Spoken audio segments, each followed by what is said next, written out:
I welcome you back. I'm Rick Sanchez here in the world headquarters of CNN. All right, there is something that I got to tell you now. If you watch this show every day, as I mentioned a while ago, you know that I usually don't suffer fools gladly, especially when it comes to the fools who perpetuate falsehoods. Well, today, thousands of you flipped through the pages of the Washington Post, only to come across a lie so bold and so upsetting that, frankly, I'm just not going to sit here in silence and allow my craft or my news operation to be unfairly maligned, because enough is enough. And yes, I'm talking to you, Fox News, you who claim to be fair and balanced. At what, I wonder? You know, I don't know, but I've got a couple ideas.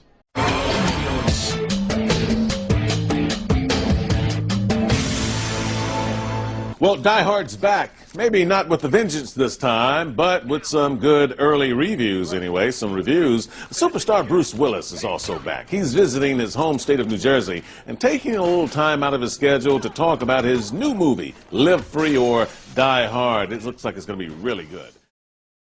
Hey, John McClane's back again. He's back again. Yeah? Yeah? How does he feel this time? Old. Yeah? Old. Cranky. Yeah. Well, he was always old and cranky. Always old and cranky.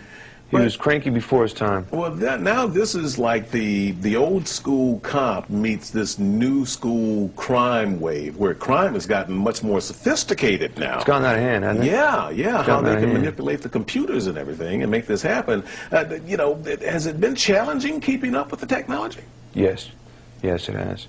I got to go to my kids, as sad as that is, as that sounds, to get help with fixing my computer, turning it on sometimes even, getting it plugged in the right way so you don't. So I got shocked one time. Yeah. But yeah, I'm not really good with the technology. Yeah. This is. How about you? Are you good with the technology? I'm marginal. Shaky. I'm marginal. You know, I'm like you. I have kids, and I have to get them to show me too. That's right, because the kids, they just know what's going on today with the computer.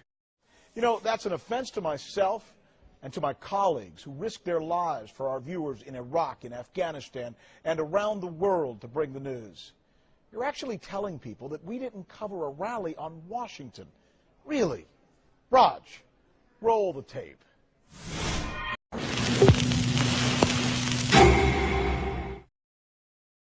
Every time anyone sees Pumping On, they will come away, you know, loving the movie, getting inspired by the movie, but at the same time they're asking themselves, wow, I mean, was all of this stuff true?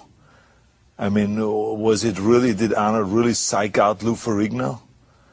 Did he really not go home to his father's funeral because it was just shortly before a competition? And was he really that cold that he said, well, forget that, he's dead already.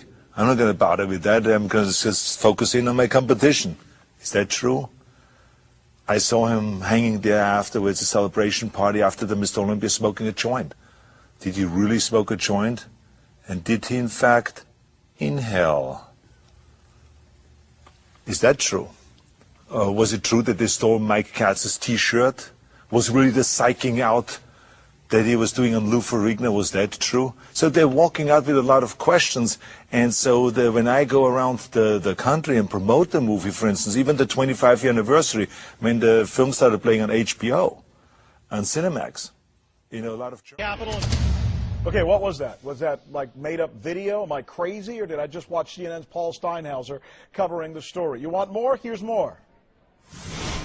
Because of the Bill of Rights and the ability to voice our own opinions and freedom of speech, that to get great movies, we also have to allow the horrible ones to proliferate. And yet their audience is very, very small. The so-called slasher movies, it isn't a great, large, it's just a small slice of the pie. I believe, though, what Senator Dole should address, or anyone else who usually attacks Hollywood, it's kind of a cyclic thing, is that we only make what people want. So if they would stop going to those films, then Hollywood would stop making it. It's supply and demand. So I really believe that it really starts at home, and if the audience didn't want it, we wouldn't give it to them. The whole thing of censorship is just dangerous, because who's to say what's bad and what's good? Yeah, this is true. This is true. But I believe there's some things that are just inherently bad. And here's the fact. We did cover the event. What we didn't do is promote the event. Good analysis, good question. It's a prequel, so for people who are not familiar with the comics, it's going to take us back pre-X-Men 1, where you're going to get to find out how and why he got the metal claws, how he became to be called Wolverine, who he was, how you see him from being a little kid right through. Now, Wolverine, you have to understand, has regenerative abilities, so we don't know exactly how old he is, but safe to say he's older than 100 years. So there's a lot of history that we go through, and there are a lot of events that people don't know about. And the beginning of X-Men 1, he starts with no memory. So, of course, we're going to explain that, how that came to pass. Here's a good one maybe you should watch. There's a show on Fox News. It's called The O'Reilly Factor. You heard of it? Here's Bill O'Reilly doing a segment called Reality Check. The mythology of Bruce Lee, who you knew very well, and actually your first movie. I did my first film with him in 1972. What was he like? Well, Bruce, you know, when I fought for the world title here in New York at Madison Square Garden in 1968, Bruce was doing a TV series called The Green Hornet, and so he was a guest.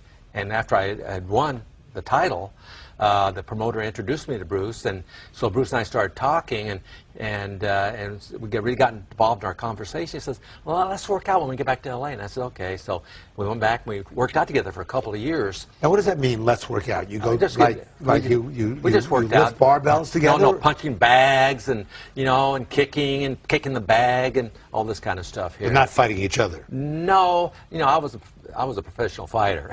And he was not. But he was good. He was good. So you could have beaten him. Well, I don't even know. I didn't want to go there. I didn't go, and Bruce didn't want to. You're being modest. Bruce didn't want to go there, and I didn't want to go there. But anyway, we worked out together. And then Bruce left for Hong Kong to pursue his movie career, and so I didn't hear from him for a couple of years. And then he calls me out of the blue. He says, "Chuck, I've done 2 movies in Hong Kong, and they're hugely successful."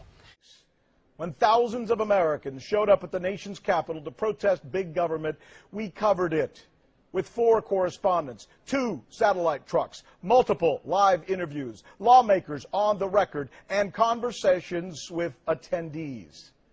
By the way, we've put a call into Fox News for a comment, and we expect an apology. But we're still waiting. Let me address the Fox News network now, perhaps the most current way that I can, by quoting somebody who recently used a very pithy phrase. 2 words. It's all I need. You lie.